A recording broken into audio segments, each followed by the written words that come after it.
Hey everyone, and welcome back to another episode of Animation Analysis. As always, I am Sam. And good morning, my name is Immortal. Alright, and so the episode we're covering today, Immortal's very excited to talk about this one. I genuinely think this is probably my favorite episode of Death Battle. Which says a lot, because this is definitely one of the highlights of the season. So, with that said, let's dive right in. And I pressed the wrong button. I hate I hate this. I hate this sometimes. I could cut this out in editing, but I won't because it's funny. And because you're kind of lazy. Yes. Anyways. Okay, starting off again. We've said this multiple times at this point, but like the background environment for like the fights is just stellar at this point. That's one thing that the show's never gonna really like disappoint now, is just giving a really good battlefield. Oh yeah, definitely. And I know we normally touch on it at the end, but at the very start, the music just kicks off. Oh yeah, the music. We'll go in depth on the music later, but right now we're just gonna say it. Music track, absolute banger. Hell yeah. Oh yeah, I like how the telekinesis effects is similar to like how it was back in Magneto versus Tetsuo, except now it has that sort of surrounds the green tinge to fit silver or teal, cyan. I don't know. I think it's cyan, typically. Okay, the cuts are clean here, but I will say it's kind of. I think it's kind of jarring that Silver just picks up a building and then Trunks cuts it apart. Like maybe if Silver threw it more, maybe it wasn't conveyed as well. But it's fine.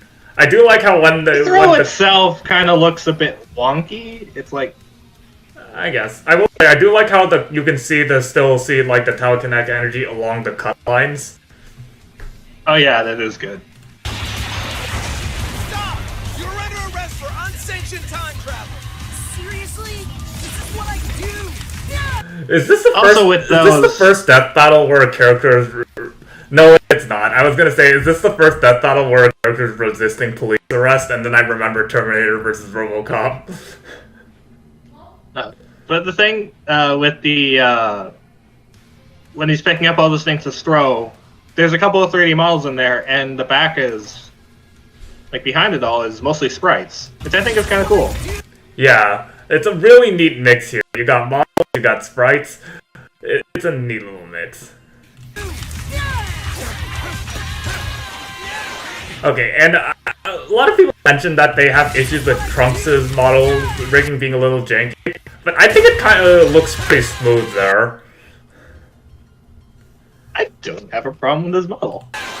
I know I complained a lot about puppet animation, but I think it looks fine here. Yeah. Except for that spin. I don't like that spin. Also, I think it's really funny. Trunks' pants look so stupid. His pants look so baggy here. I will say, the sound design, I think the sound design's really good too, because we got a mix of both Dragon Ball and Sonic effects, which both of them sound really nice. Oh yeah, I love this. The ring. To a more destroyed area, which actually fits with, like, you know, the whole, like, they both come from Back to the Future, so it's a fitting battlefield. Mm-hmm. Oh, and if you notice, it's the same clock tower from Dio versus Alucard. Which, in hindsight, that makes a lot of sense, because not only is it, like, you know, Dio versus Alucard was a fight where Dio won, so you could also say, like, oh, this is a world where that took place and Dio pretty much took over, ruined everything. Oh, and also the fact that these are time travelers and Dio's a time stopper. So there's maybe it's just a coincidence, but if it wasn't intentional, there's a lot of layers to this battlefield choice. But that's just a theory. Death battle. I hate you. You played into it. Shit. Anyways. Oh yeah, I really like how Silver like manipulates Trunks' energy blast here. Like, it starts off with a golden, and then he takes control of it, and you can still see a bit of the gold. You can still see the gold in it. But it's now mostly green to show Silver's energy. Also, the effect on Silver Psychokinesis here actually looks really good. Oh yeah, like it's kind of like what I wish they could have done for Tatsumaki way back in season 6. But then again, animation has come a while. This looks really good. Oh yeah, that's a really neat transition. Like, the explosion, and then instead of just letting it fade straight into the next scene, we get the speed lines to, like, sort of show, like, the camera changing angles to, like, Trunks rising up like that. Yeah. Now, this is a slight animation. This isn't like an animation error. This is just like something that happens. I think the camera is a little too far away here, so a lot of the details kind of get crushed together. So it kind of looks off, but that's not an issue of the animation. That's just what happens when you use this program. Yeah. Oh, and I like how I think there's a neat animation trick they do here. Technically, the rock doesn't actually get bigger. The model doesn't actually get bigger. They actually just move it slightly closer to the camera, which is a really neat trick. I think one of the major, well, not really major, but a problem I have with the animation is this rock throw. It doesn't really feel as impactful as it should. Yeah, like, let's play the clip. We'll show what you're talking about. Like, yeah, it sort of stops there. Yeah.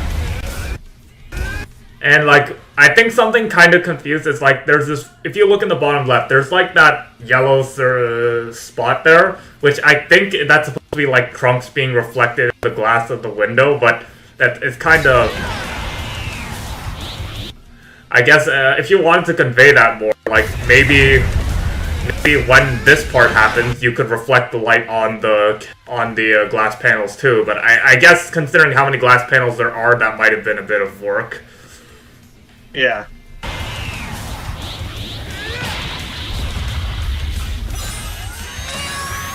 Okay, so I was surprised that they brought out Super Silver this. Yeah, considering how much early in the fight. Yeah. I will say, funnily enough, Trunks throwing the rock back has more oomph than Silver did initially. I haven't made this joke in a while, but it has more impact than Hulk vs. Broly. Yeah, when I saw this at first, I was kind of surprised at how early they brought him out, but I guess it kind of makes sense. It's sort of like how they had Batman bust out the Hellbat very early on into the fight. Because, realistically, normal Silver wouldn't stand a chance. Super Silver is a different story. Yeah. It's all right. It's no use. Rip off. Okay. Okay, so I really like Silver's animation while he's taunting. Oh yeah, like it's very expressive. Like, let's play it again. It's expressive and it's smooth. And then we get the Trunks' comeback. Rip off. And just kicks him in the face. Kind of episodes. Okay, now the two things. Okay, I want to pause right when he kicks him, because look at that face! Yeah, that is so good. But yeah, like, now let's talk about the dialogue. Now, okay, I think it was definitely inevitable that Silver was gonna say it's no use at one point. But I want to highlight Trunks' word choice here, ripoff. It's a callback to, like, 2 different episodes, like when what was it? Like an earlier Sonic versus Dragon Ball episode, Vegeta versus Shadow. Vegeta versus Shadow. Like when and then later on, and then Shadow's third appearance against Ryuko, when after they both go golden, Shadow calls her Faker. It's a neat little nod to both, like, previous episodes for both Dragon Ball and Sonic. Yeah, those feel kind of mandatory at this point. Yeah, given these 2 characters. Oh yeah, I love the arm movement done here. It's simple, but it's like the burning attack. I love that. Yeah, that's the burning attack. And then we get to the moon here. Wait, was that Chuck versus Sagata in the stars? Was it? Oh my, no wait, that's a Macho Man versus Kool-Aid Man. Oh, they're joining the star joke now.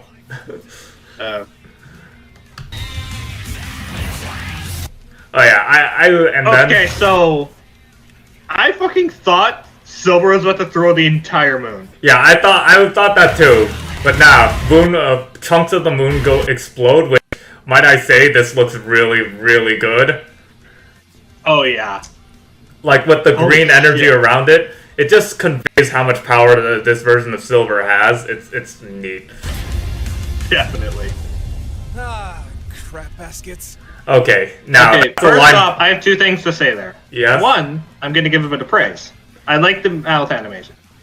The animation So there's fact good. that it's not the fucking small pixels to make a smaller Yeah, mouth yeah. that doesn't match. Yeah. Like, it's actually using the sprite size. Yeah, and that's all really that. well done. Now, the other thing... Now the fact one that con. It's It's an bridge reference. Yeah. But, I'm fine with it. To be fair, it's still... Okay, we'll spoil a little ahead. That's like the only abridged reference Trunks makes, yeah? Yeah, it's not like fucking Vegeta versus Thor, where it's basically... All of his dialogue was already pre-written quotes or abridged jokes, yeah. Yeah. So it's a lot more forgiving here, but anyways. Oh yeah, the move with him throwing all the chunks of the moon at Trunks and him moving. Oh, and this is my favorite part of the episode. Fine, give me a good pull. You would know as a Yu-Gi-Oh player. Good enough. Also, you notice something here. He was holding 3 cards. Okay, And he throws up 2. I actually talked about some other people about this, but like I'll wait until he summons them. Trunks weaponizing Gacha for a fight is one of the greatest things Death Battle has ever done. Like, as someone that used to be like a huge Gacha person, like I managed to crawl out of the hole thankfully, and like the only real Gachas I play are the Yu-Gi-Oh mobile games, and the way those pulls work is a little different compared to others. But yeah, the fact that I just played Dragon Ball Z Dokkan Battle. Anyways, but yeah, the fact that they have Trunks weaponizing Gacha is the funniest thing, and they made it cool. And also, the 3 cards thing, I believe one of those cards, because they combined here. And look, in the background. Yeah, I'll go back to that. His 3rd card, it's Oolong. Oh, it's Oolong, yeah. It's useless in this, so it's hilarious. And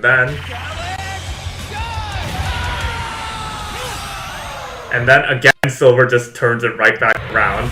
And I like how and a really neat thing here is, again, energy effects are smooth. I like how And Goku just got destroyed. Yeah, they get the hit. Trunks. I love the split effect here. It looks so cool. And then the Before 2 they beams can that hit put the them out. ground. They come back and empower the initial blast to make it even stronger and shatter Trunks' sword. This got me so unbelievably hyped, you have no idea. Yeah, I love this part, yeah. And Trunks, in the middle of the blast, Super Saiyan God. And it's kind of hard to see because there's a lot of lasers everywhere, but if you look, he's cutting the beam in half. That's so hype.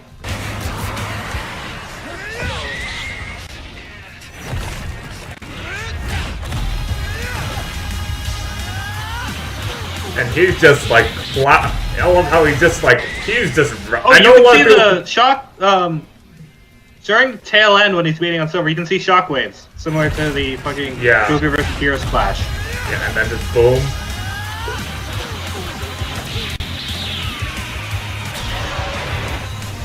And this blast, it's a lot like when Vegeta used the final flash against Thor in their fight. I love this perspective shot, which just shows how massive the energy blast is.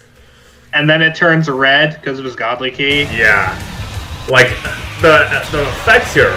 First green, and then red. I love that. And it's not just changing color, too. Like, this is like the regular ki blast, and then it has like a rippling effect with the Super Saiyan God ki. Mm-hmm. Now to shut you down for good! Okay, I'm being completely honest. I thought the fight ended here. Oh yeah, same here. I thought it's like, oh, got him, GG's. Before we go on more, I love the chain effect as how it equips onto his arm. It's simple, but it's so cool. That's how it works in Heroes. And the sword is slightly transparent. It's translucent, yeah? China? I don't see it. No, because okay, maybe that was just a transition effect, but anyways. Oh yeah, the glitching effects here. Like, okay, I thought the fight ended here because it was giving me similar vibes to Flash versus Archie Sonic. Yeah, that's what I thought too. But then it keeps going, and boom, and this looks okay, so I'm good. gonna give more props. They did an amazing job recreating this area. This is an area that I think only ever seen in Dragon Ball Xenoverse. It's called the Crack of Time. And it looks great there, and they did a great job recreating it. I think what's worth noting is, like, it's not completely copy-paste of crystal over crystal. Each one of these models, okay, not all of them, but so many of these models are unique. Yeah. Like, it's so good. There is so much detail here. I don't think we're in Mobius anymore. I like that line, honestly. Oh, and then just all of the... And then just... This is it, Time Hog! The end of your future! And just, like, I love this that effect. camera transition. Yeah, like, it follows the energy blast. Like, let's play it again. That is so neatly done. I told you. No. They turned that into such a badass line. They turn the fact it's like because in Sonic 06, isn't he just like he goes, "It's no use" over and over. It's literally the quote he says when he grabs Sonic in his boss fights. And He here literally says verbatim, "It's no use. Take this." and then here the fact they had him like spread it out, like punctuate it. I love that. And then I love how Trunks is in this form. He's still capable of blocking it, which is where Silver. Until You can see like part of like Silver's energy surround both him and the blade here, until Silver forces him back into his base form where he's not strong enough to tank it. And then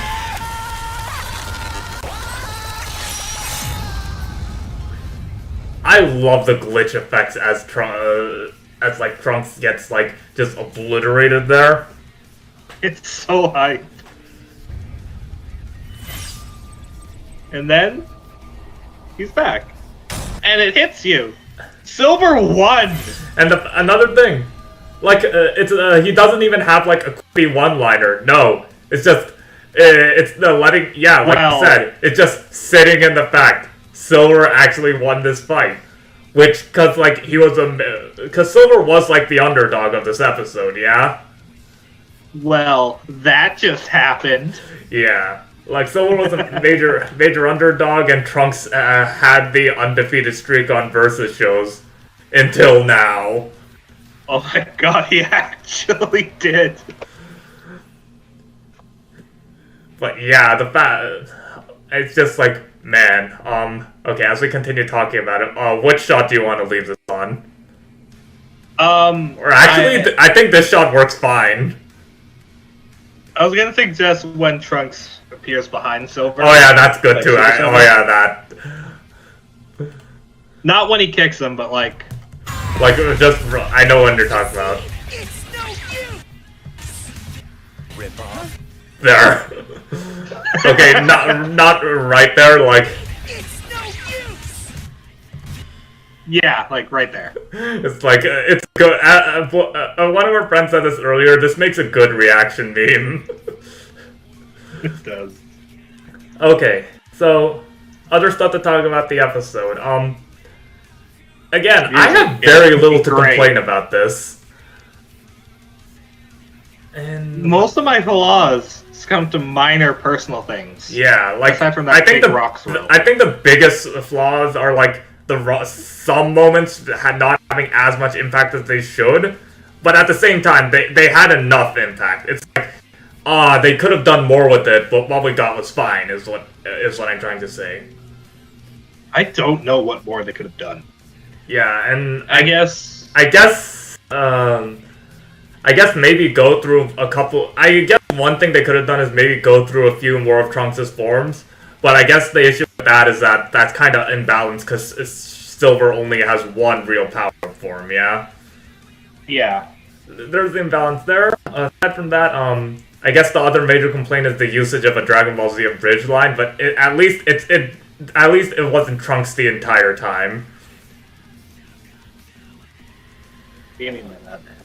All right, and let's talk about vocal performances. Let's start with Trunks.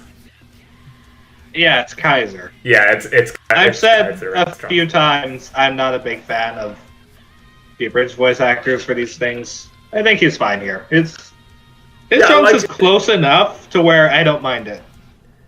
Who's Trunks' dub voice actor? I actually forget. We'll check that later. Anyways, but yeah, Kaiser, he does a pretty good job at portraying non-abridged Trunks. But I guess to be fair, a lot of Trunks in abridged, a lot of his stuff doesn't sound too far compared to how he would talk in the original.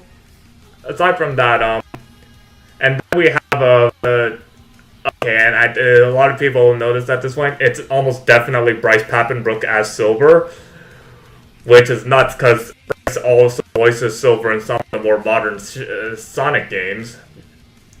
I guess they kind of turn around it because he's technically voicing Archie's Silver and not, like, with the game Silver. But aside from that, Bryce does a really good job as Silver. I mean, I guess that's to be expected, since he is a professional voice actor. He's not my favorite Silver in the world. I still like his initial voice actor, but he does really good here. Yeah, I think that's the guy. Sonic 06, yeah? Yeah. That would be Quentin Flynn. But yeah, Bryce, really good job here. As for other stuff, oh yeah, the soundtrack of the episode, Hedge of Tomorrow, man. It's so good. I'm willing to say it's my favorite track of the season. It is such a good song. I like to really listen to it more to determine if it's one of my favorite tracks, but so far it's fire. Yeah. Okay, so with that said, I think it's kind of obvious at this point, but Immortal and I, we really liked this episode. 10 out of 10. Yeah, we're giving this one a 10 out of 10. This was an amazing episode. I will say, the fact that, like, there's a lot of factors that just make this a really good episode. And not only is this like a highlight of just the season, but this is definitely one of the highlights of the show itself. Mm-hmm. Again, it's a contender for my absolute favorite episode. If you know me, you know how much I rave about my current favorite episode. Yeah. And now before we finish up, let's talk about that next time, huh?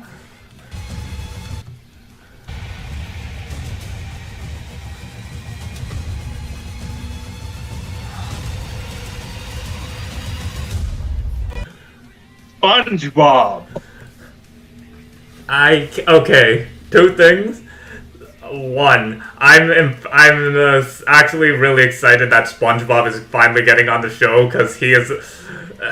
People can say what they want, but SpongeBob was a childhood character for like almost literally everyone. And against Super Friends, Aquaman's not the matchup I would have thought of. But regardless, I think this one has the potential to be a really funny episode. I really hope that they... if I'm being completely honest, yeah? I like them going this route for episodes. more sort of like unexpected matchup. This sounds like this could be a joke matchup too, but the fact that knowing Death Battles, they're gonna even their joke episodes, they usually put all their effort into actually researching who would realistically win.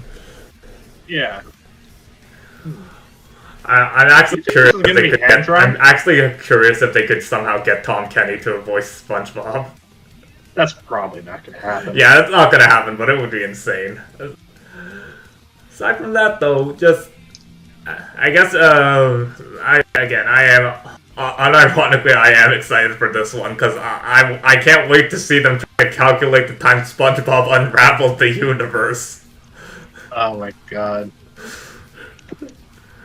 Well, with that said, I guess we'll wrap things up here. As always, I'm Sam. I'm immortal. And we'll see you all next time. Bye. Have a good one.